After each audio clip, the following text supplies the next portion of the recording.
தென் திசை தோன்றி என் திசையாண்ட தமிழுக்கே என் முதல் வணக்கம். இடமீட்சி போரில் தன் இன்னுயிரை நீத்து வீர மரணம் அடைந்த ஆவிதர்களை வணங்குகிறேன்.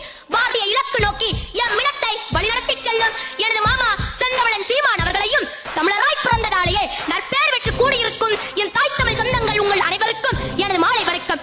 எங்கள் வாழ்வும் எங்கள் வளமும் மங்காத தமிழ் என்று சங்கே முழங்கு. எங்கள் பகைவர் எங்கோ மறைந்தார், இங்குள்ள தமிழர்கள் ஒன்றாக கண்டேன். திங்களோடும் சிலம்பருதி கண்ணோடும் விண்ணோடும் முகக்களோடும் மாங்கல்கள் இவற்றோடும் பிறந்த தமிழோடு பிறந்தோம் நாங்கள். ஆண்மை சிங்கத்தின் கூட்டம் என்று சிறியோருக்கு ஞாபகம் செய். முழங்கு சங்கே முழங்கு. சிங்களஞ்சியர் நாட்டு மக்கள் தீராது தீரன் என்று ஊதூது சங்கே ஊதூது சங்கே. பொங்கு தமிழர்க்கோர் இன்னல் விளைத்தால் சங்காரம் நிசமென சங்கே முழங்கு. வெங்கொடுமை சாக்காட்டில் விளையாடும் தோழங்கள் வெற்றி தோள்கள். கங்கை போல் காவேரி போல் கருத்துகள் ஊறும் உள்ளம் எங்கள் உள்ளங்கள். பெங்குருதி தன்னை கமழ்ந்து வீரம் செய்கின்ற தமிழங்கள் மூச்சாம்.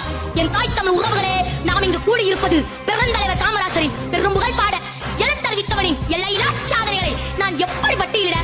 தமிழ் மறையோர் ஐயன் திருவள்ளுவனை துணைக்கு அழைத்தேன். வாரும் வள்ளுவரே, வந்தான் வள்ளுவன். நான் அகரத்தை முதல் வைத்தேன், நீயும் அதன் அடிவொற்றியே கல்வியை தொடங்கு என்றான். தொடங்குகிறேன்.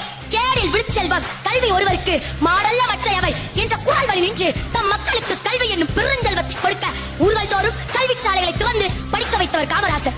விளைவு அதுவரை 7 விழுக்காடு கல்வி அறிவு பெற்றிருந்த தமிழ்நாட்டு மக்கள் 37 விழுக்காடாக மாறியது எனது தாத்தா காமராசர் ஆட்சி காலத்தில் தான். அறிவு சிறந்த தமிழ் குடியோரே,